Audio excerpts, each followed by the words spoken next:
So that's where I go back to red flag laws. You have the extreme of you can just throw something out there, and on the other extreme, if you put something out there that can't be proven, then you go to jail. If we've got to, whatever it is, don't just jump and say, I support or I'm against, until you read the details in every letter of it. So don't just go by the little quick spurt of, oh, red flag laws or background checks. You know, oh, you did this. Well, no, wait a minute. Everything was done legally here, and here's the process, and you take the next step and the next step. So I go back to, we've got to be very careful and read every word, every letter. Super easy to misinterpret things. Super easy to say, Robert Dean did not meet with me. Well, I never asked Robert to meet with me, or Robert offered to meet with me, and I decided not to respond to him, so I didn't meet. I didn't say he would not meet with me, I said he did not meet with me. So we've got to be very careful of what's being inferred based on what we're saying, writing, or trying to prove when we point at Robert and say, he did this, or he didn't do this.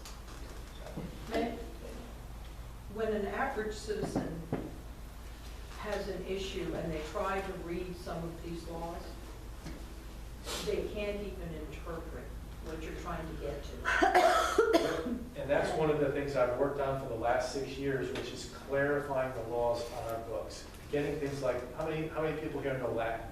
Okay, one. Catholic school. So, mutandis mutandis. You know what that means. You know when I say mutandis mutandis, basically, if this and this and this and this, then the outcome this, and that's what's going to change and allow this to happen.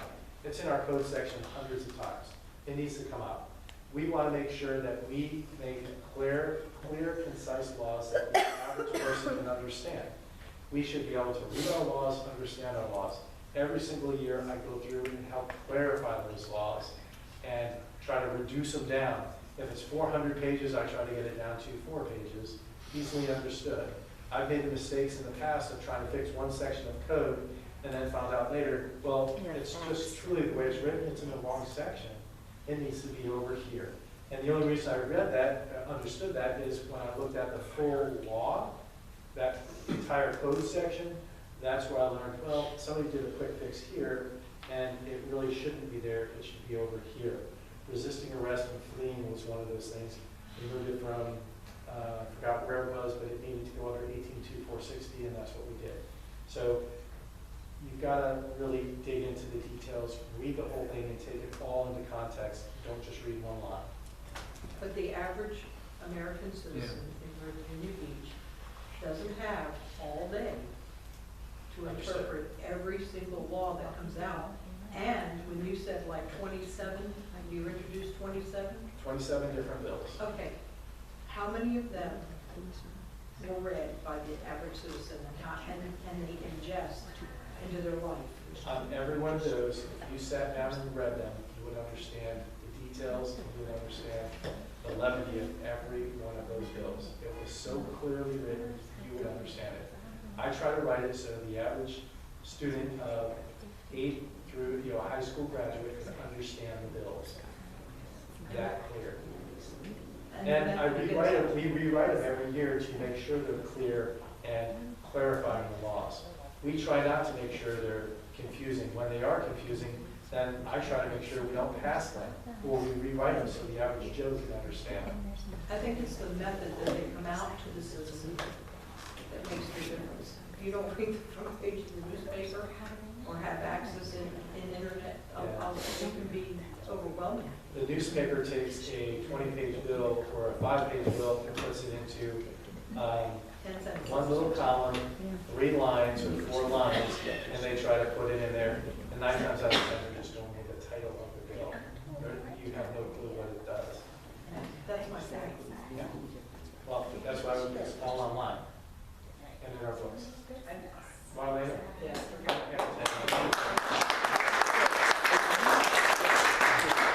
We have I several. wanted to ask Bill one more question. I'll stick around afterwards and answer your question. After the meeting. Okay. We have several candidates for election, and I'll give you exactly a minute and a half to introduce yourselves since we're running late. And start, unfortunately, with Robert Dean, because he was the first one.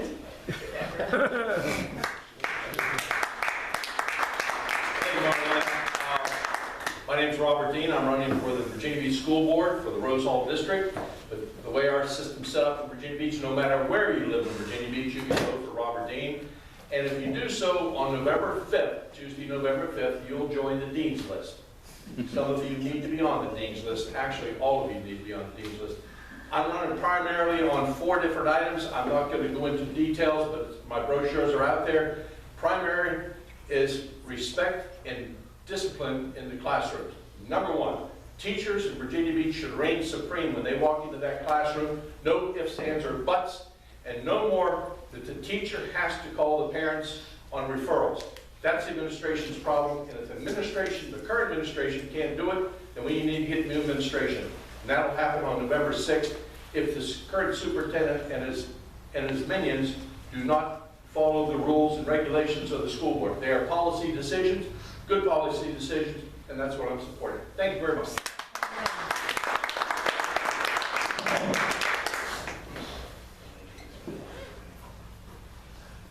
Good morning.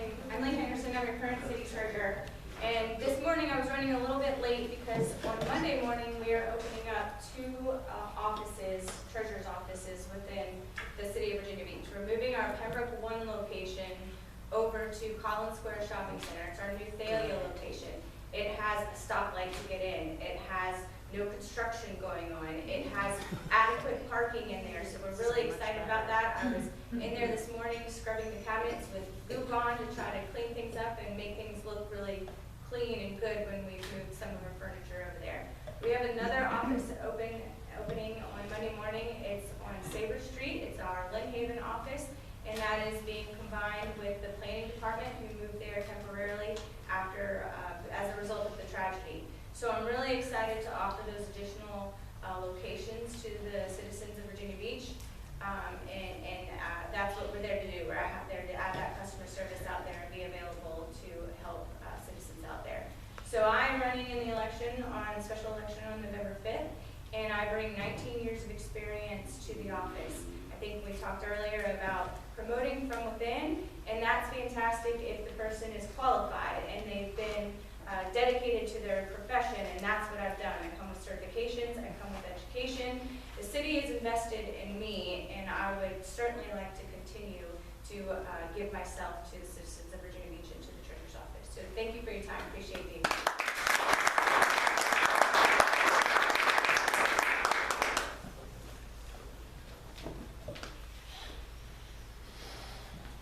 Trip on the guy tower, name tag.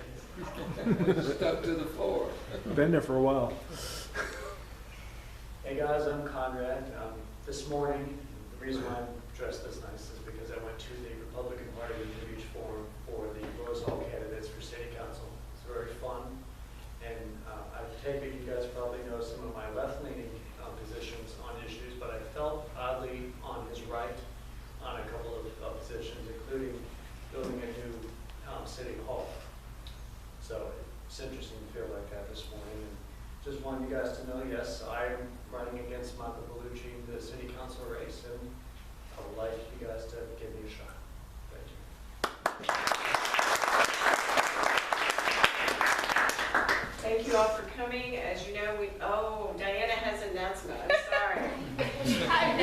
I would like to make an announcement about our